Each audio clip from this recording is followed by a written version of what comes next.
Hi everyone, my name is Stephanie Fredrick and I am an assistant professor of school psychology at the University at Buffalo, and I am presenting on behalf of my two colleagues who collaborated with me on this project, Dr. Amanda Nickerson, also a professor of school psychology at the University at Buffalo, and Dr. Jennifer Livingston, an associate professor in the School of Nursing here at UB. I'll be presenting today on adolescent social media use, pitfalls and promises in relation to cyber victimization, friend support, and depression. So I first just want to acknowledge that this research was funded by the National Institute on Alcohol Abuse and Alcoholism, awarded to Jennifer Livingston. So our overall study aim was to examine the longitudinal associations among active social media use and depression for male and female adolescents, and the mediating role of friend support and cyber victimization in these relationships. So I'll present a very brief literature review before going into our study.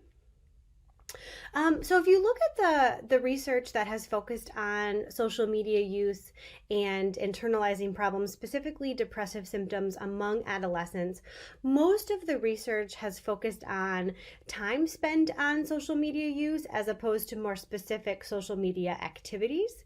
A lot of this research has found that there is a very small correlation between amount of time spent on social media and higher levels of depressive symptoms, but many scholars and researchers have suggested that this association may lack meaning, and instead we should look at more specific activities.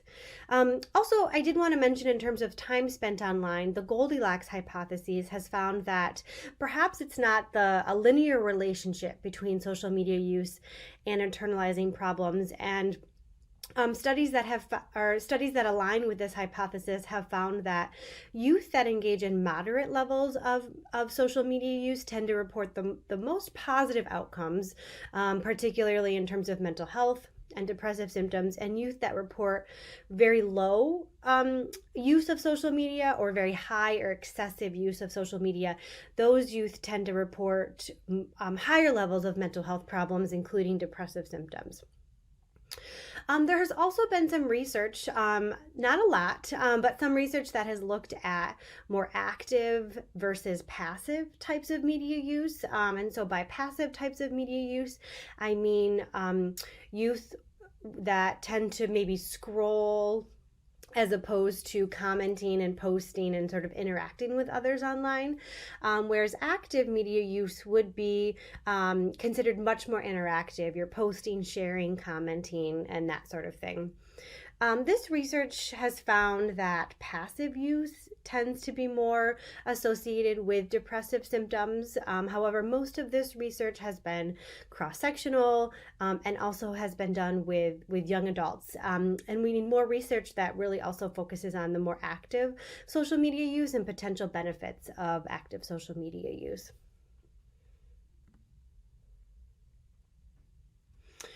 So we also know that there's an increase in cyberbullying that coincides with increased media use and autonomy with devices. So 50% of 8 to 12-year-olds say that their parents know what they see and do online, versus only 26% of older adolescents of 12 years and up. So that adolescent period, that high school age, really makes this an important developmental period to really examine sort of these adverse and benefits of social media use. Cyber victimization is also linked to online gaming, particularly for children, and social media use for adolescents. But there needs to be a lot more longitudinal research in order to determine the direction of effects between cyberbullying and social media use. And in fact, the few longitudinal studies that have been done have found that cyberbullying or cyber victimization has actually predicted an increase in media use as opposed to the other way around. But a lot more research is needed in this regard. Some research, and most of this research has focused on, again, young adults and has been cross-sectional, but some research has found some benefits of social media use despite a lot of the the attention paid to mental health problems and more negative outcomes of social media use. But this research has found that youth are reporting higher levels of emotional support, belongingness, reduced social isolation, and enhanced friendships. And social media use really helps to increase those sort of feelings of support and helps to really extend friendships, particularly friendships that they might have offline. And there's been a lot of research to support a positive relationship between, a negative relationship between perceived social support among adolescents and lower levels of depression. And so we were really interested in looking at how social support might play a role in the relationship between social media use and depression. So I've mentioned a couple of the gaps in the literature so far.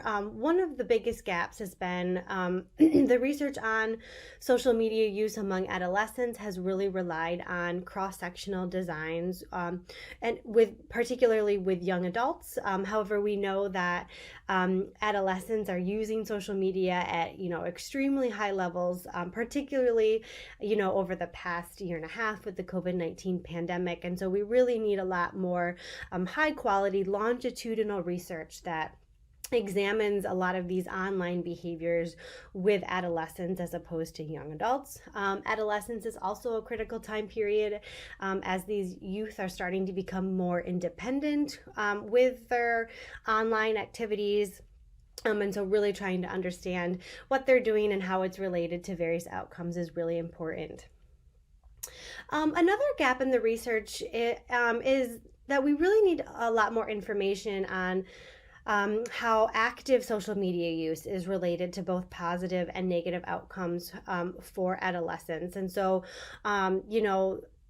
we sort of posit that active social media use might have a lot of benefits in terms of enhancing social support, increasing social interactions for youth, particularly when they're not able to engage in interactions face-to-face or in person.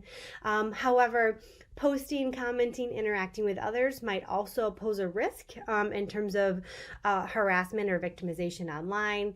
And so, really looking at both positive and negative outcomes of this active use of social media is important.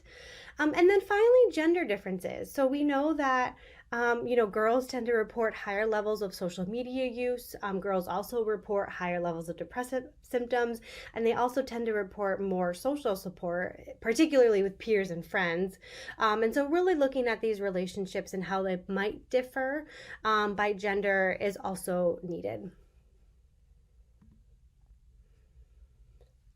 So again, our primary study aim is to examine the longitudinal relation among social media use, friend support, cyber victimization, and depressive symptoms among adolescents. And we examine these longitudinal relationships across 4 waves of data.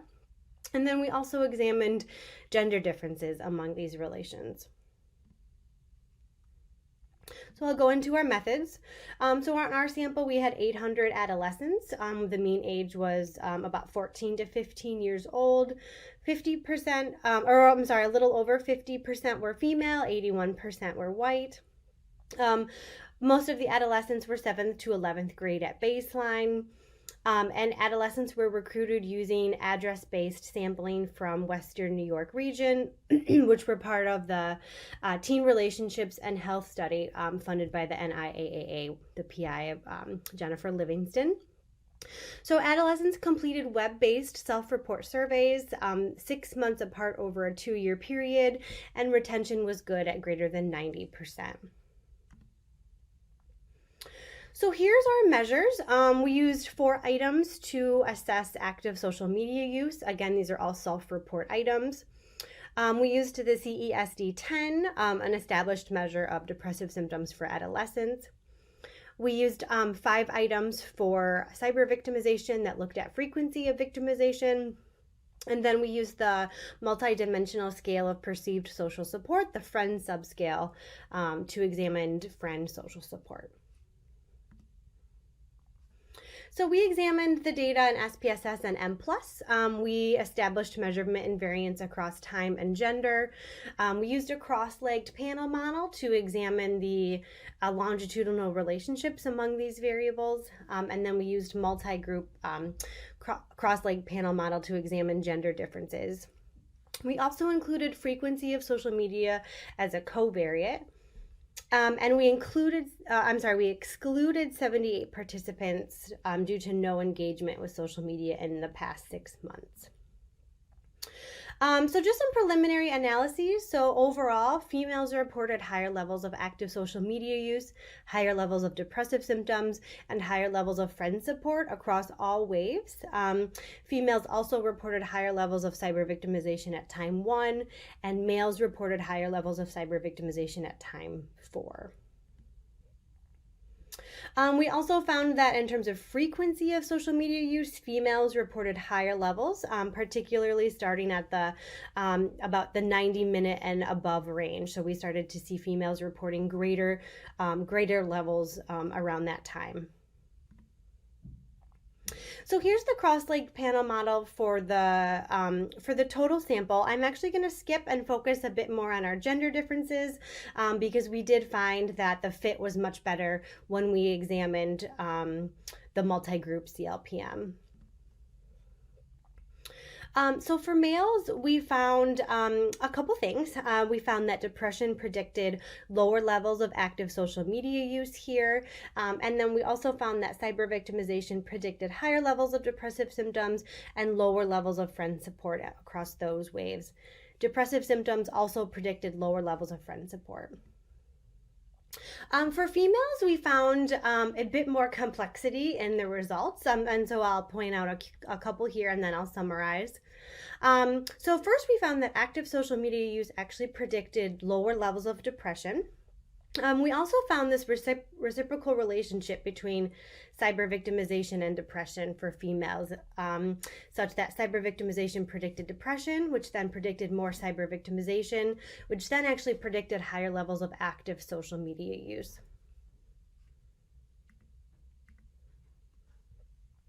So overall, for females, we found that active social media use predicted lower levels of depressive symptoms, such that benefits of active social media use might be specific to females. Of course, we need more studies to confirm this. We also found that depressive symptoms predicted lower levels of active social media use for both males and females. So youth that are experiencing depressive symptoms may be maybe less likely to engage in social interaction in person and online. And then for females, cyber victimization predicted depression, which then further led to more cyber victimization and then increased active social media use. This is consistent with a few prior longitudinal studies which have found cyber victimization to predict increased media use and problematic media use. And so we need more research to look at that and then potential gender differences in those relationships. Contrary to our hypotheses, active social media use did not predict friend support. And for females, friend support predicted increased active social media use. This supports the rich get richer social enhancement hypothesis, which suggests that individuals that have social connections and social capital offline may then use those resources may then use social media to sort of enhance their social capital that they already have. So future research should explore other aspects of social media use, including both passive and active use, as well as problematic use. And we primarily found that active social media use was more of an outcome rather than a predictor of experiences and behaviors. And so really looking at perhaps media use as an outcome of experiences that youth are either feeling or behaviors that they're engaging in, and how that might influence media use as opposed to the other way around. Also, research should explore other mechanisms, including fear of missing out, sleep quality, and emotional connections to social media. We had a reliance on self report, so other research that perhaps takes into account other teacher parent report or real time digital media use would be important. And then also samples that are more diverse in terms of geography, race, ethnicity, socioeconomic status will also be important. So thank you so much for listening, and please feel free to reach out with questions.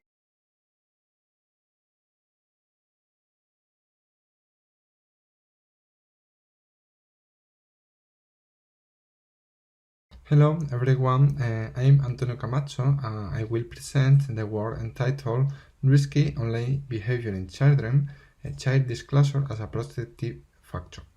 This study has been carried out together with the Dr. Eva Romera, Rosario Ortega Ruiz, and Daniel Falla from the University of Córdoba in Spain, specifically at the laboratory of the Study for Convivencia and Prevention of Violence like COVID. Internet offers young people innumerable advantages, however, its use can lead to opportunity or vulnerability. When young people are asked who are the trust sources they turn to when they have problems online, peers come first, where parents come second. Focusing on the family context, initiation and learning about the use of digital devices in children occur within the family context. Moreover, during the childhood, there is a greater communication between parents and children about internet use compared to adolescents. Regarding the strategy that parents put in place to help their children with internet use, the literature have differentiated between different types of parental mediation, such as no mediation, co-use, in which parents and children access the internet together, active mediation, in which parents assist children without incurring criticism on their use, supervision, in which parents control the content and time of children use without talking to them, and restrictive mediation, where parents set access limits as well as rules for internet use. The literature has shown that parents who are more permissive and choose not to assist in the use of content of the internet leave their children more vulnerable to the risk of the internet. For both cyberbullying and problematic internet use, parental mediation focused on collaboration, such as co-use and active mediation, has higher effectiveness than monitoring strategies such as supervision and restrictive mediation. Linked to collaborative parental mediation strategies, the concept of child disclosure has emerged in the literature as a spontaneous expression by children to their parents on their own experience on the internet, who not to need to exercise parental control, such as supervision of restrictive mediation.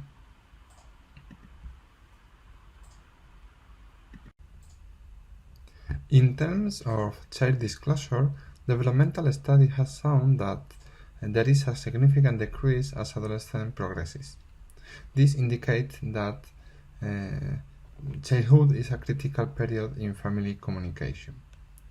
In addition, parental mediation strategies may be more influential during childhood and early adolescence due to the absence of skills. For example, during late childhood, more significant deficits in coping with internet difficulties are recognized. In contrast, such resource increase as adolescence progresses. In addition, young people state that the older they get, the less confidence they have in their parents regarding the help that they offer about the internet use. Together with the scarcity of research on risky cyber behavior during primary school education, all of this means that the present study takes this stage as a reference. Among the risky cyber behavior that young people may be involved in, Cyberbullying has been one of the most explored factors in research. Thus, the literature has shown that young people who employ child disclosure in their use of the Internet are less likely to be involved in cyberbullying. However, further research is still needed on the mechanism that may underpin this association. As adolescence progresses, Internet use increased from 2.2 hours per day in late childhood to 4.2 hours per day in middle adolescence.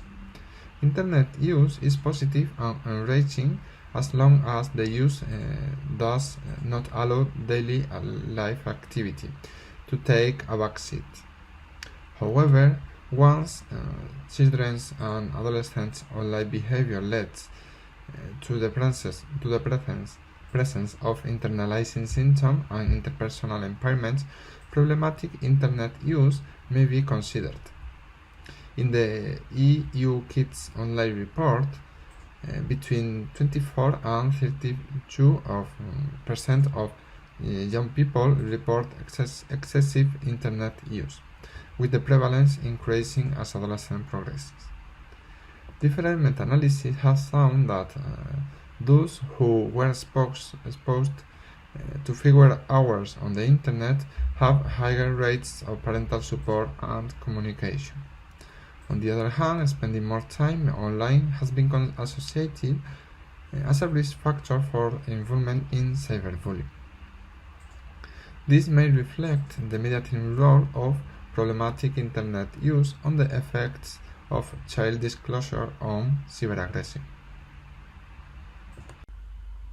Another risk cyber behavior on the Internet is cybergossip.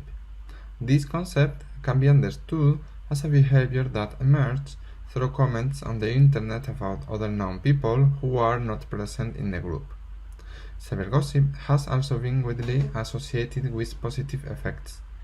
However, cybergossip has often been associated with characteristics of a selfish nature because it manipulates the peer's perception of the absent person on whom the message is focused. As with other risky online behaviors, increased use of the Internet can lead on negative connotation. Furthermore, because it influenced the group, cybergossip has been associated with cyberaggression. This relationship could be explained by the sender difficulties in expressing his or her intentionality in communication and the receiver difficulties in interpreting it, which can lead to misunderstanding. Thus, cybergossip could be another online risk behavior considered as a mediation mechanism. Consequently, the aim of the present study is to analyze the mediating role of problematic Internet use and cybergossip on the relation of child disclosure with cyberaggression.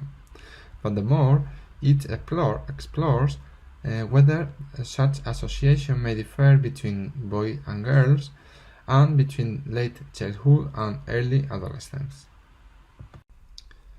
The present study sample consists of a total of 866 Spanish primary school students between the age of 10 and 13.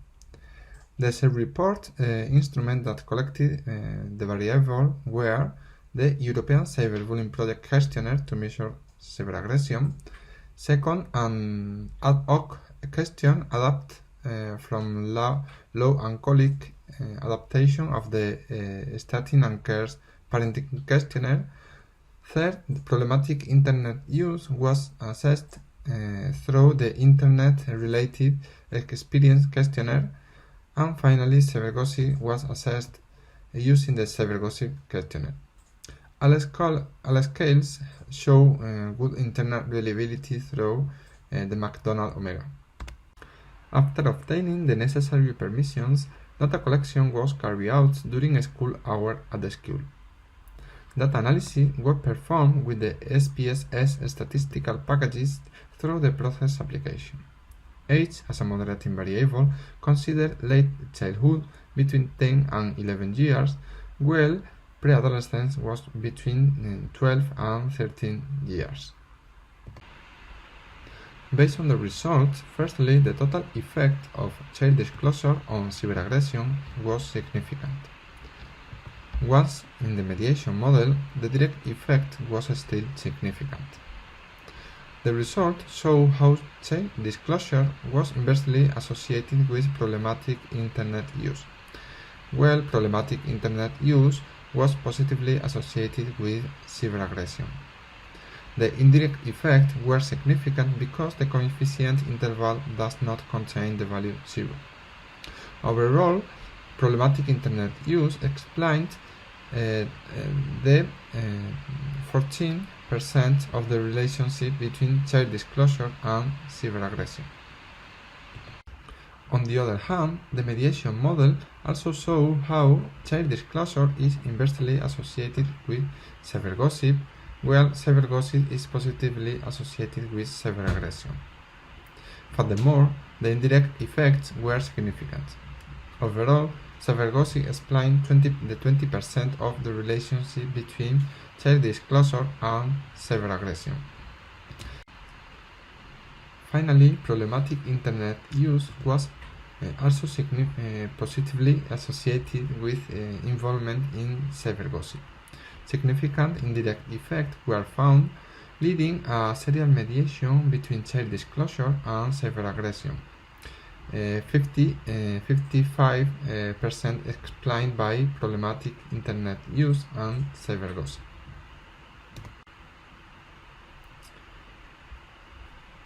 Regarding the moderation results, gender was not a differential factor among the association in the model.